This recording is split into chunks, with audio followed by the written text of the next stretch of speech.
I am not kidding when I say that I have figured out a few specific settings for mouse and keyboard players that legit will give you an advantage over controller players in Warzone. Ladies and gentlemen, welcome aboard. I'm TCaptainX. We're gonna be covering the best mouse and keyboard settings for the new Black Ops 6 Warzone, so let's dive right in. So let's first start explaining sensitivity, and we need to cover a few concepts first, and I wanna start with DPI. DPI stands for dots per inch. This essentially is the sensitivity of your mouse itself outside of the game. So like how fast your cursor moves around your windows and just around other applications. When we take our DPI and multiply that by our in-game sensitivity, that is going to give us our eDPI, or effective DPI. And this is the number that really matters because this is what determines what our in-game sensitivity actually feels like. And for example, we can have different DPIs and different in-game sensitivities, but we'll end up having the same eDPI that ends up feeling the same. So an 800 DPI times 4 cents would be 3200, whereas 1600 DPI times 2 cents is also 3200 DPI. And if you were to sit at like two different computers with these settings, you wouldn't be able to tell the difference in game. You would only tell if you were like in a menu or something like that, because your mouse would feel faster and slower compared to one to the other. But is there a DPI that is superior? Well, not really. There have been some people that have tested DPI and found that the higher you go, the less mouse input delay or the less lag you have in your mouse. However, the difference of this is extremely marginal, so I honestly wouldn't worry about it. But if you care, they found that basically a DPI of 1600 or higher is the best for optimizing any latency and lag out of your mouse. But if you're on 400, 800, you're completely fine, and I really wouldn't worry about changing it. And in case you have no idea how to change your DPI, most mice have a button on the top or somewhere that you can cycle through different DPI, and then what those numbers are usually preset, and you just need to look it up on your mouse. Or you might have an actual application like Logitech or Corsair where you can go in and manually change your DPI from there. And since we're talking about mice, I don't think this is like the end all be all. You have to have a certain mouse, but I would say go for a lighter gaming mouse. You want something at least with 2 buttons on the side, and probably wireless if you can. But if you play with a very fast sensitivity, playing with a wired mouse isn't the end of the world either. I'm using a Final Mouse 10Z edition. This is a very pricey mouse, and you by no means need to spend this kind of money. There are lots of good options in like the $30 to $50 range, anywhere from Logitech, Corsair, and many other brands that are great options. Now that we've laid DPI out, let's cover what is the actual in-game sense or eDPI that is best. The short answer is there is no best sensitivity, but there's probably a range that you want to kind of fall in between. So what I've done here is I've got a list of about 10 of some of the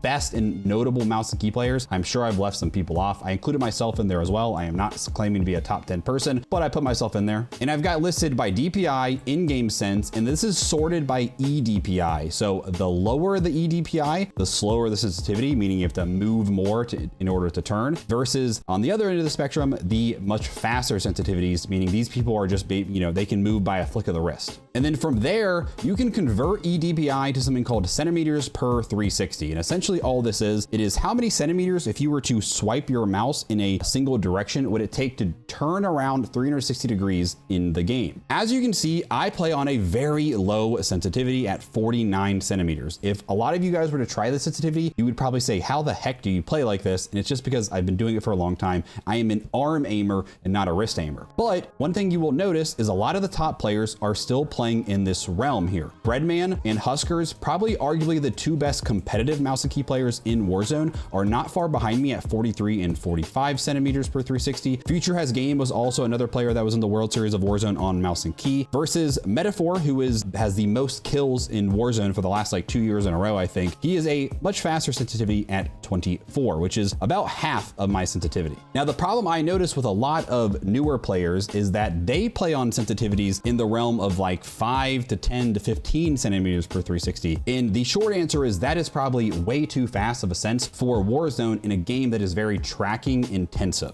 You can get away with that fast of a sense in a more flicking type game like a Valorant or Counter-Strike, but you're probably going to struggle tracking accurately in a game like Warzone. So if you are brand new and you have no idea, if you're a newer player, I think starting out in the realm of where a Metaphor or between where Iceman Isaac is, this like 24 to 30 centimeters is really good. A lot of you guys would heavily struggle if you try to come down to these lower sensitivities and you have no experience playing like this. However, at the end of the video, I am going to give you guys some tips to learn how to aim with your arm if you are wanting to try lower sensitivities. The other thing I'll say here is if you decide to change your sensitivity, one, you need to stick with it for a minimum of a week or two. You can't just keep bouncing around and constantly changing your sensitivity, or you will never develop the muscle memory to start actually learning that sense. If you want to calculate your centimeters per 360, one, you can just open up Aimlab if you have that game installed. It's a free game from Steam, and then it'll calculate it for you essentially. Or you can go to this website, mouse-sensitivity.com. You pick your game, put in your game sense and your DPI, and it will tell you what your centimeters per 360 is. So mine's 48.9, rounded up to 49.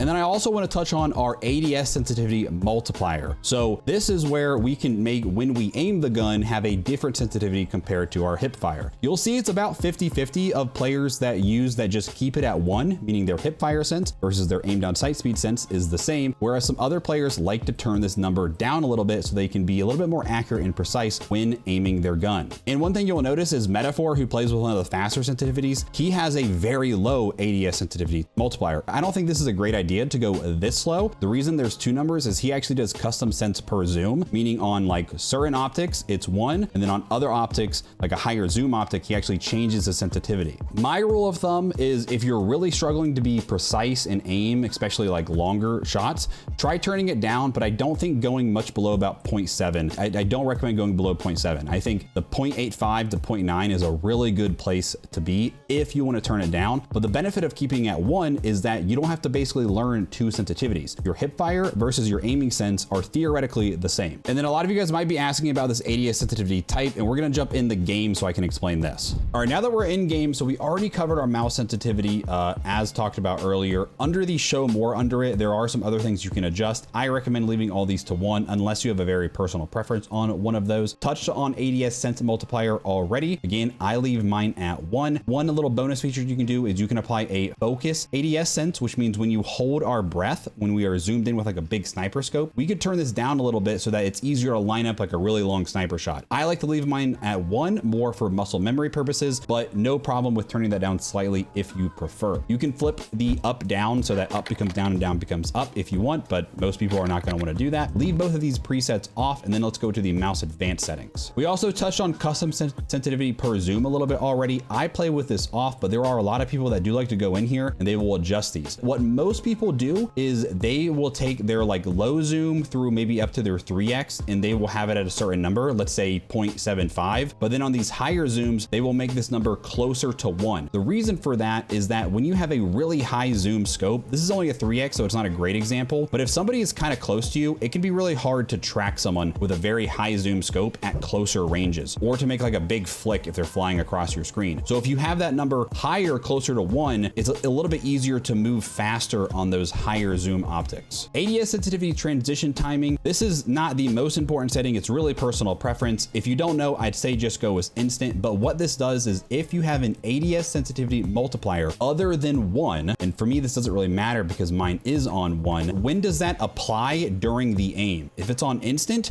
the moment you press right click, that multiplier starts to apply. If it's on gradual, it starts to apply as your scope is zooming in, and then it gets to 100% once it is fully zoomed in, and then after zoom, it doesn't apply until the scope is fully zoomed in. So again, personal preference, but I think instant or gradual is probably best. Okay, now ADS sensitivity type. This is a very confusing one. I'm gonna do my best to explain it. The short answer is if you've already been playing on one of these for a while, like on previous Call of Duties, I'd recommend just sticking to where you are. There are top players that play on both Legacy and Relative, and it comes down to preference. I play on Relative, and here is why. When you aim our gun in, see how my field of view zooms in. Even though I'm on affected FOV, with higher zoom scopes, your field of view condenses a lot when we zoom in our gun. And because of that, so remember how I said my centimeters per 360 is 49 centimeters. If I were to draw a line there, that should be about 49 centimeters of me moving my mouse. However, when I zoom in, this is not 49 centimeters.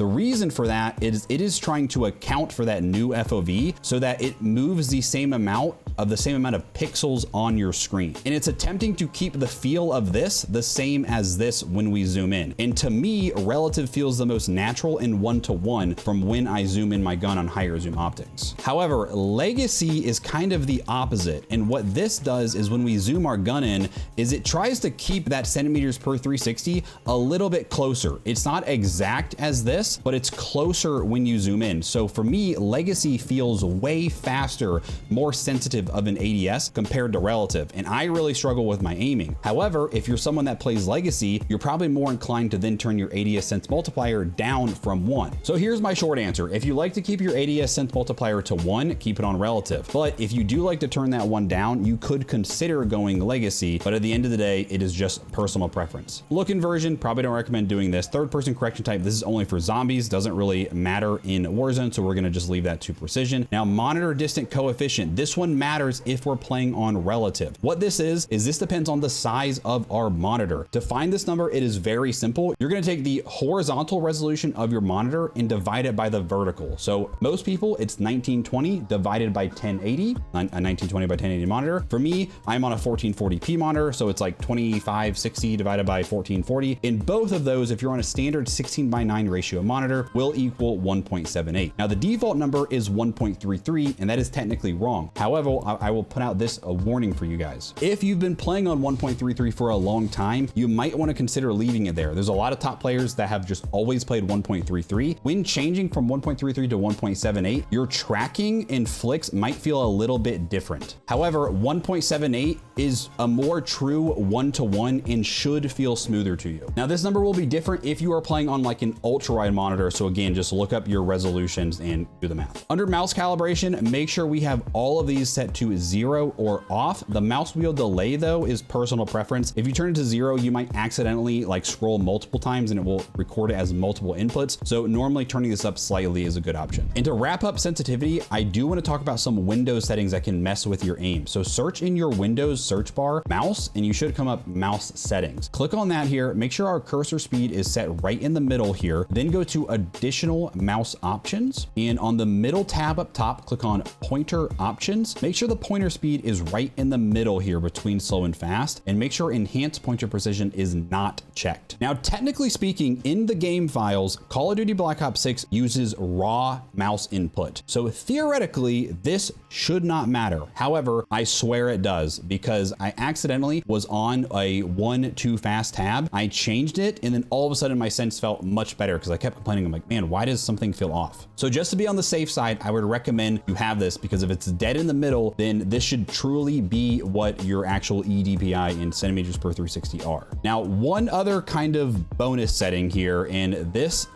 would like some people to test this out and comment down below because I'm still not 100% certain on this one. If you search your documents folder, we are going to open up the Call of Duty folder and we can actually change whether or not the game uses raw input or not. So from there, open up the players folder. You're gonna have a bunch of these different folders, most likely, especially if you have the other CODs downloaded. You're gonna look for something that is S.1.0 COD 24. The COD 24 is this year's. It's probably gonna just be labeled as a text document. Yours might look slightly different, but the most simple and plain one without the extra numbers or letters is what you want. Just open that up using your notepad here. From here, Control F and type in raw. I've already got mine. Hit find, and then you're gonna find down here, it says use raw input. Your guys's is going to be set to true, and that's the default, and that means it should use the raw mouse input. However, there was a bug back in MW2, and I think it was in MW3 as well, that this was not true. It was actually flipped in backwards, and I'm convinced that is in the game this year again, but I might just be sniffing the copium and glazing and placebo affecting this, but I have changed mine to false, and I think my aim just feels more consistent and true, because otherwise it seems a little bit more like floaty and just not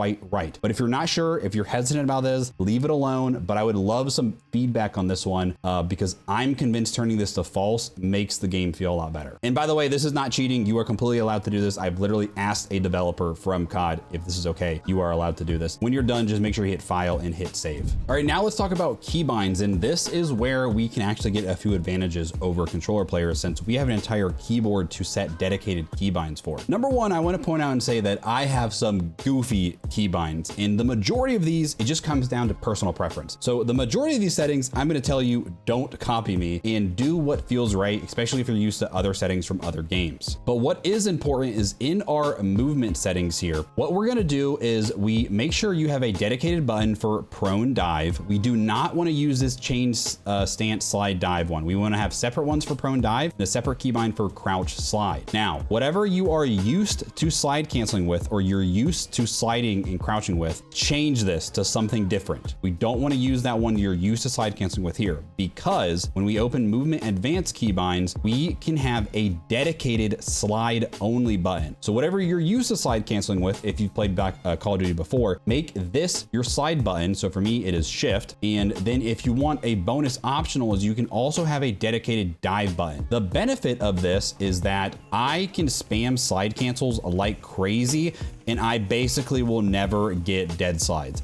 And same with diving, is when I hit that dedicated dive button, I really don't have to worry about it accidentally proning. That's not too big of an issue, so I wouldn't worry about that one as much, but the dedicated slide is amazing. Now, the downside to this is that button does not, it will not crouch for you. So you have to use that, whatever your crouch slide button is, in order to crouch. And so for me, I've been kind of learning and retraining myself. That crouch slide button can still make you slide, but the side one will only make you slide. From here, I'm just gonna scroll through the rest of my keybinds. As an example of how goofy my keybinds are, I use caps lock to reload. Don't judge me. They're old keybinds that I learned when I was a lot younger. It's just what I do. I will kind of go through the rest here and just show everything. One thing I recommend adding is a dedicated switch to your melee button. That way it's just quicker to pull that out. And then as we keep going here are the rest of mine. Again, they are pretty goofy, so don't copy them. The only other thing I would recommend is that your ping button, set it to a button that you can very easily hit. I do Q, and this allows me to ping people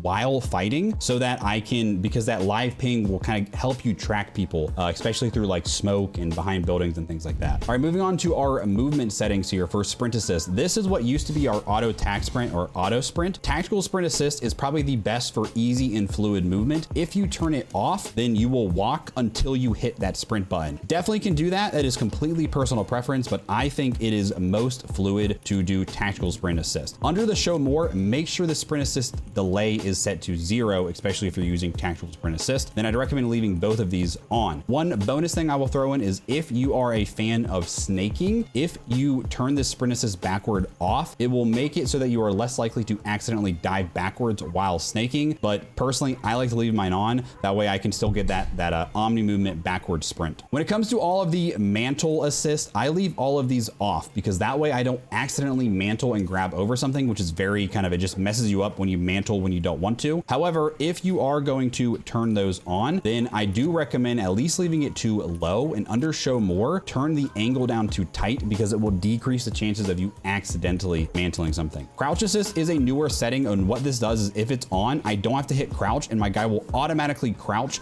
if there's something that he can crouch under, but sometimes it's buggy, so it only works really when you're like sprinting right at it. Corner slicing, most people are going to prefer to leave this one off. What this is when it is on, it is that leaning effect you get. It's kind of that Rainbow Six Siege. Some people like this, some people don't. It does not give you an advantage though. Me like this leaning versus me with the setting off on from the enemy POV, it looks the exact same. So I turn it off. That way I don't have to worry about that disorientation of leaning. Recommend having all of our crouch and prone behaviors set to toggle. For also again, I like to leave anything mantle off, like I said earlier. This can make getting through window's a little bit tricky. So if you want, you can leave this on, but, or at least a partial, but again, I think it messes me up more. So I prefer to leave it off. I turn my parachute behavior off so that I have to manually hit it. But if you break your legs all the time, maybe you want to turn that on. Sprint restore, you're going to want to make sure this one's on. This will automatically get you back to your sprint once your tac sprint refreshes. Slide maintain sprint is another one that makes slide canceling way easier. When I hit slide, as long as I keep my W key going forward, my guy will automatically stand back up.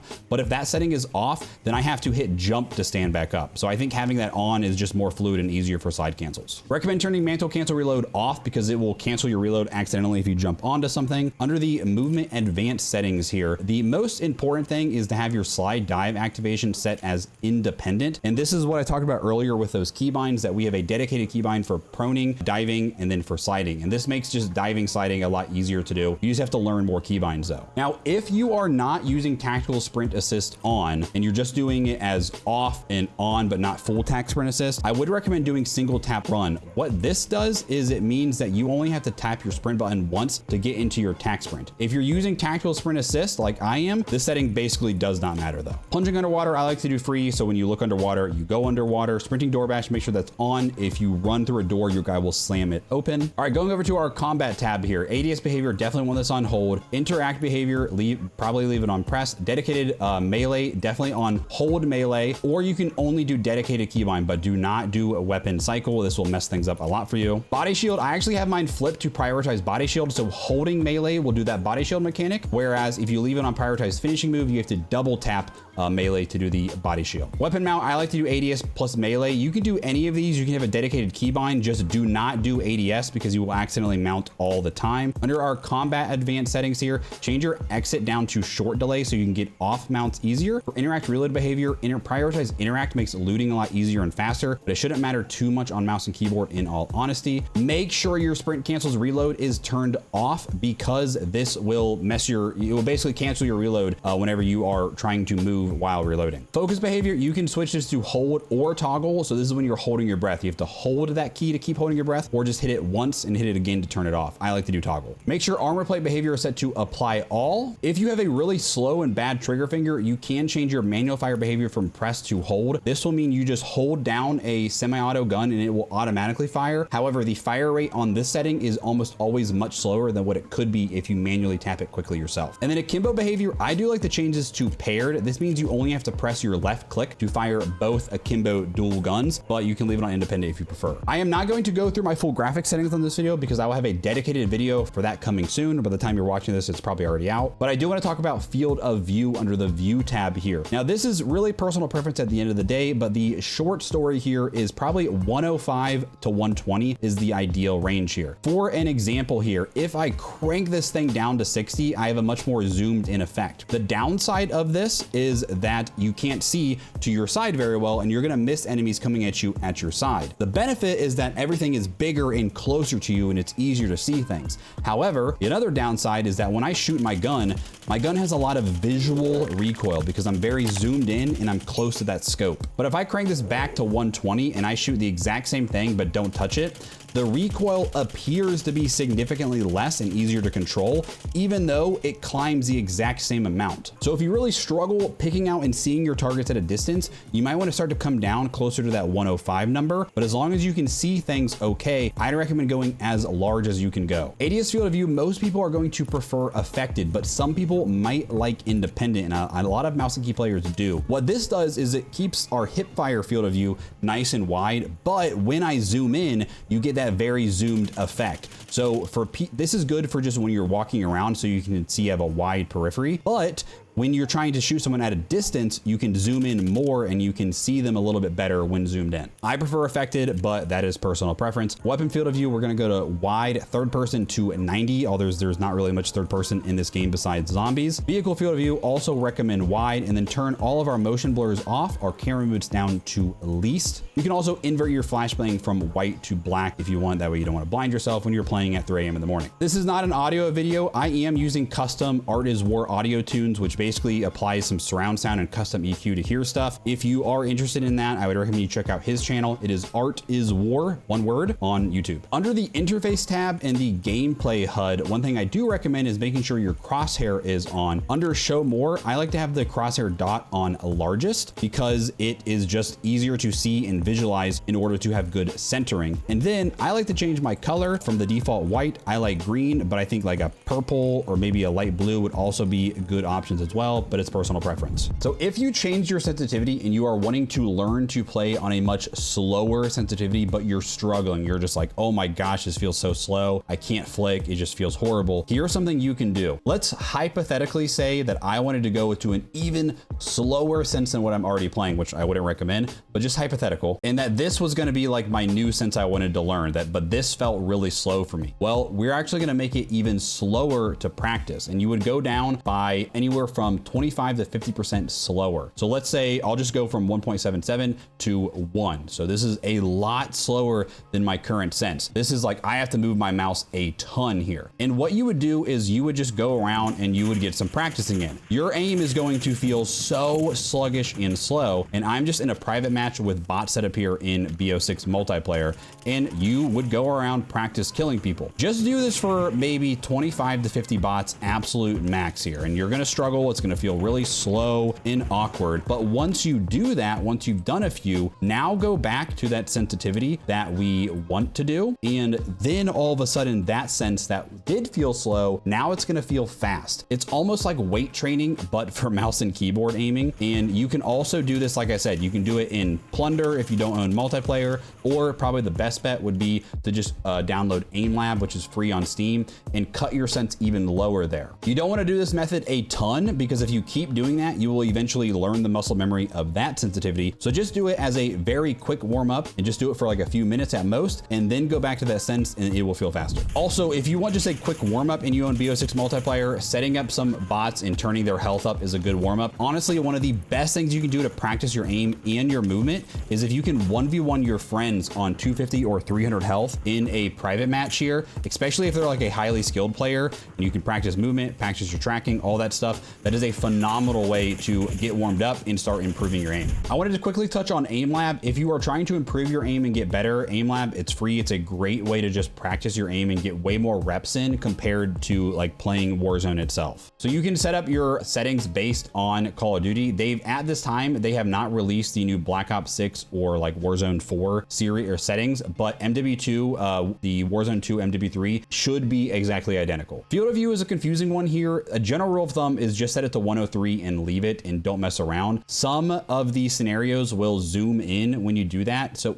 if you're going to hold ADS. So if you do that, then go to whatever your field of view is and try to base it off the gun. Usually SMG or ARs is what you want to do. And then under the mouse tab here, obviously you're going to put like your sense in, all that good stuff. And then if you use an ADS multiplier, which I don't, and I don't know why that's not what it is, you would apply that here. And when you hold right click, that will then go into effect. I will quickly show you my like quick warm up here. I have a few playlists here. Another really good one to search are any of Strafe's routines. He's got some really awesome playlists here. So I have a BO6 warm up. You should be able to search for this and it should come up, but Aimlab can be a little bit buggy, but this is the playlist. It is a 6 scenario playlist, and you can make this yourself or just search for these. So it's 6 shot, reflex shot, sphere track, RA head click, RA 180 regen, Warzone. This one is phenomenal for practicing your tracking at closer ranges, and smoothness switching 360. If you're going to practice aiming, I would definitely prioritize tracking scenarios, because that is where mouse and key players are the biggest disadvantage compared to controller, especially close to mid-range, because we don't have aim assist. Also, as someone who plays both inputs, so I play mouse and keyboard and controller, I get asked which is better, which should I play here. At the end of the day, play what you have the most fun with and what you feel most comfortable on. However, even with the small aim assist nerf that came into Black Ops 6 Warzone for controller players, controller is still probably on average the better input. If you take the average controller player versus the average mouse and key player, I'm gonna bet money the controller player will win. A good example of this is that even though I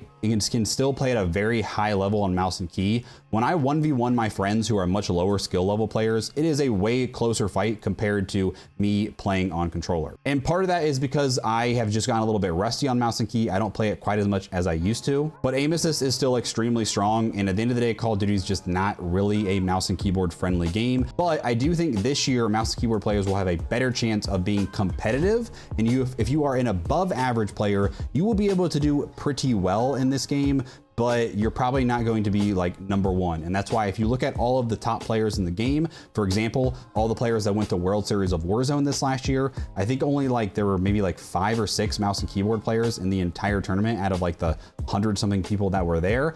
I would expect there might be a few more this year, but not by much. But for those that are playing mouse and keyboard, keep fighting the good fight. I wish you the best of luck. If you guys want more specific videos, maybe like an Aimlab playlist or other things like that for mouse and key, let me know and I'll try to do my best. But I appreciate you guys. We'll see you in the next one.